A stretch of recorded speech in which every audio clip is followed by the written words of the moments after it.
솔라타임이라는 회사는 마이크로 브랜드들 가운데서도 좀 운영 형태가 독특하다고 해야 될까? 그런 면이 있는 것 같습니다. 만들고 있는 시계의 컨셉에 따라서 브랜딩을 다르게 해가지고 정말 다양한 브랜드를 대기업처럼 가지고 있는데요. 그 중에서 가장 성공적인 브랜드라고 하면은 다이버 시계를 전문적으로 만들고 있는 스피나커랑 항공 시계를 전문적으로 만들고 있는 에비에이시 있고요. 간간히 바우하우스 컨셉이라던가 아니면 좀 유사 하이엔드 컨셉이라고 해야 되나 뭐 그런 것들을 내세우면서 다양한 브랜드를 시도하고 있는데, 오늘은 에비에이트의 새로운 한정판이랑 그리고 누베오라는 새로운 컨셉의 브랜드가 내놓은 좀 특이한 시계를 한꺼번에 소개를 해드리려고 합니다. 일단 제일 먼저 소개해드리고 싶은 시계는 호커 허리케인 클래식 크로노그래프입니다. 이게 레귤러 에디션은 가격도 좋고 디자인도 되게 무난한, 그러니까 우리가 항공시계에 크로노그래프 들어간 디자인이라고 하면 가장 먼저 떠올리는 그런 무난한 디자인이라서 홍보를 하지 않아도 계속 팔리는 스테디셀러인데, 연락해서 리뷰하고 싶은데 보내달라고 하면 호커 허리케인은 잘 팔리니까 이거 말고 다른 거 리뷰하면 안 되냐 뭐 이런 식으로 답장이 오거든요. 근데 이번에는 노르망디 상륙작전이라고 해서 2차 대전 당시에 연합군이 나치 독일을 상대로 전황을 뒤집은 역사상 최대 규모의 상륙작전이 있었던 해로부터 80주년이 올해라고 하더라고요. 그래서 그걸 기념하는 한정판이 나오는데, 한정판이 이번에 나오는 덕분에 드디어 기다리던 호커 허리케인 클래식 크로노그래프를 리뷰할 수 있게 됐습니다. 에비에이시 다 좋은데 좀 의욕과다일 때가 있어요. 자기가 추구하는 항공시계 테마라든지 아니면 어떤 역사적인 사건의 테마 같은 걸 너무 강하게 집어넣으려고 하다 보니까 너무 갔는데 이런 느낌으로 다가올 때가 있는데, 호커 허리케인 클래식 크로노그래프는 그래도 제일 단정한 레이아웃이니까 뭐 새로운 시도 같은 걸 좀 더 하더라도 어느 정도는 우리가 항공시계에서 기대하는 클래식함이 유지되는 것 같아요. 그래서 아마 계속 꾸준한 인기를 끌고 있지 않나 싶은데, 이 시계 잘 팔린 이유는 가격도 있을 거예요. 에비에이 시계 중에서 제일 저렴한 편인데, 조금 아쉬운 거는 얘네들이 20% 할인 같은 거 꼭 해주잖아요. 할인한 다음에 150불 이하면은 우리한테 관부가세가 면제되는데 거기까지 가격이 내려가지 않아서 그 가격 좋은데 좀 다른 문제고, 일단 사이즈부터 얘기하면 좀 큰 편입니다. 항공시계들이 좀 커야 되는 것도 있잖아요. 케이스 지름이 43.5mm에 러그트러그가 50mm고 두께는 돔형 유리까지 포함해서 13.4라서 쿼츠 크로노그래프 치고는 크고 두께도 있는 시계인데 70g 정도라서 무게는 가벼워요. 마이크로 브랜드 쿼츠 크로노그래프들 중에 좀 잘 된 게 있었잖아요. 뭐 스코브 안데르센도 괜찮았고 노드그린도 쿼츠 크로노그래프 잘 됐었는데, 쿼츠 크로노그래프의 퀄리티가 비슷한 수준으로 요새는 다 수렴하는 것 같아요. 그래서 같은 공장 아니야 라는 생각이 들 정도로 스코브 안데르센이나 노드그린의 쿼츠 크로노그래프랑 퀄리티가 비슷하게 느껴집니다. 심지어 사이즈가 분명히 다른데 체감 사이즈마저도 뭔가 좀 비슷한 면이 있어요. 가죽 스트랩까지 스코브 안데르센이나 노드그린에서 쓰는 거랑 되게 퀄리티가 비슷해요. 진짜 같은 공장인가 봐요. 근데 에비에이시 확실히 걔네들보단 가격이 좀 저렴하죠. 그런 것도 장점인 것 같고, 이번 한정판의 특징이라면은 약간 브론즈 느낌이 나는 코팅된 스테인리스 스틸 케이스로 만들어져서, 진짜 브론즈는 막 옷에 묻어나기도 하고 계속 변색이 되니까 한국의 시계 팬들은 별로 안 좋아하시더라고요. 빈티지한 느낌을 원하시긴 하는데 옷에 묻어나거나 변색 우려가 없는 걸 찾는 분들한테 오히려 스틸에다가 코팅해서 브론즈 색상을 만드는 이런 시계들이 호응이 있는 것 같더라고요. 이번 한정판에서 다 그렇게 나온다. 브론즈 색깔이 꽤 그럴듯합니다. 그리고 아라비아 숫자에 12시, 9시, 6시 이렇게 크로노그래프 배치가 돼 있어서 뭐 정말 호불호를 탈 것 같지 않은 클래식한 디자인인데, 마감도 되게 무난해요. 르호가 약간 슬로프가 져 있는데 거기 타키미터가 들어가 있고, 그리고 무브먼트가 좀 특이해요. VD57이라는 터치 무브먼트를 썼는데, 보통 크로노그래프 대바늘이 가운데에 있어서 크로노그래프에 대한 이해도가 없는 분들한테는 크로노그래프를 구동하지 않을 때는 시계가 멈춰 있는 것처럼 보이잖아요. 자꾸 시계가 고장났다 이러면서 반품 요청 오고 좀 골치가 아팠나 봐요. 그래서 이 무브먼트는 구동 안 할 때도 초침이 돕니다. 크로노그래프 바늘을 오히려 카운터 부분을 빼버렸어요. 그래서 초침이 항상 돌고 있다, 이런 게 특징적이고,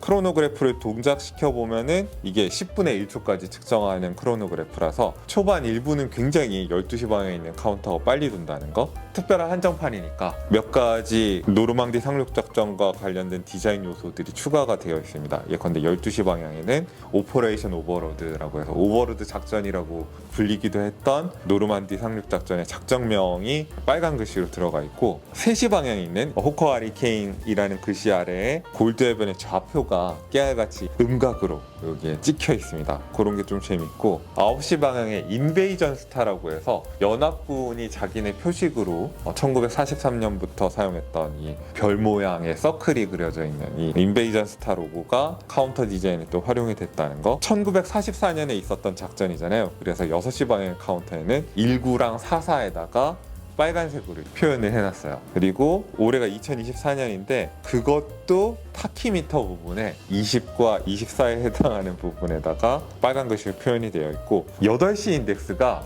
빨간 글씨로 80이라고 되어 있습니다. 80주년이라는 거죠. 요런 그 깨알 같은 디자인 요소들이 들어가 있는데, 이게 자칫 잘못하면 지저분해 보일 수 있었는데 워낙에 깔끔한 레이아웃이라서 그냥 저냥 봐줄만하게 나온 것 같습니다. 그리고 뒷면에 보면은 골드 해변이라는 코드네임이랑 좌표 이런 인베이전 스타가 이렇게 그려져 있고, 이게 아마 한정판 모델 중에서 제일 가격대가 저렴할 텐데, 그래서 좀 미네랄 크리스탈 쓰고 좀 스펙이 아쉬운 게 좀 있습니다. 레귤러 에디션 의 디자인이 좋으시다면은 퀄리티는 똑같으니까 레귤러 에디션으로 가도 좋을 것 같고, 나는 노르망디 상륙작전이랑 관련된 시계를 갖고 싶었다라고 하면은 이걸 고르셔도 될 것 같고, 제일 무난한 시계이고 가격대도 좋아가지고 제일 먼저 소개를 해드렸습니다. 그리고 다음 시계가 저는 이게 더 마음에 드는 것 같아요. 플라이보이 오토매틱도 스테디셀러 중에 하나인데, 요거는 좀 더 뭔가 스타일리시하게 변주가 되어 있거든요. 스트랩도 좀 스타일리시한 디자인으로 바뀌어 있고, 크라운도 뭔가 다이아몬드 크라운에다가, 요거는 좀 클래식 플리거 디자인에 가까운데 다이얼은 또 ABA답게 좀 정신이 나가 있는,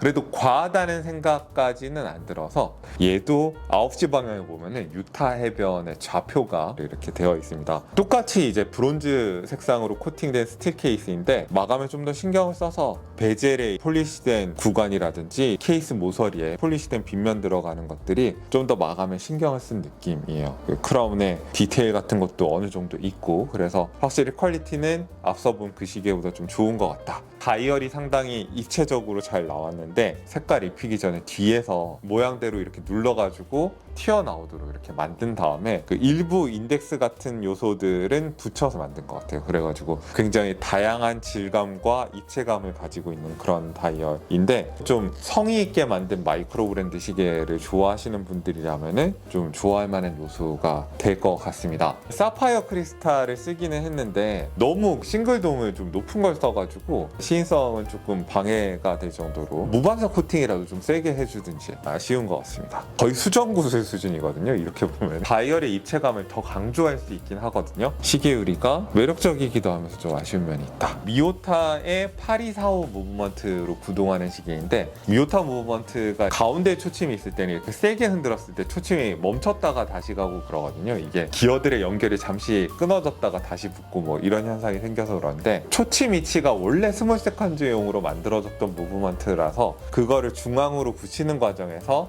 텐션 조절 같은 게 아주 확실하지 않아서 그렇게 떨어졌다 붙였다 그런 현상이 생기는 건데, 원래 초침이 있어야 될 자리에 스몰 세컨즈가 있어서 이렇게 세게 흔들어도 초침이 절뚝거리는 그런 현상이 생기지 않는다는 거. 근데 스몰 세컨즈 위치가 평범한 6시 방향이 아니라서 호불호를 탈 수 있을 것 같다는 생각이 들어요. 스몰 세컨즈 디자인을 항공기의 옥시전 레귤레이터라고 해서 산소 계통의 그 표식에 그 디자인에서 영감을 받아서 만들어가지고 입체감도 있으면서 재미도 있고, 역시 12시 방향에는 오퍼레이션 오버로드 작전명이 빨간색으로 프린트가 되어 있고, 재밌는 거는 3시, 6시, 9시를 369로 쓴 게 아니라 1시간을 기준으로 해서 4분의 1시간, 2분의 1시간, 4분의 3시간 이런 식으로 3시, 6시, 9시 인덱스를 표현한 게 또 재밌고, 얘도 어느 정도 시계 같은 클래식 시계 같은 레이아웃에다가 이런 변주를 줬기 때문에 그래도 찰만하다는 느낌이 들고, 좀 아쉽다면은 뒷면에 그래도 오토매틱 무브먼트가 들어가는데 노출을 했으면 좋겠는데,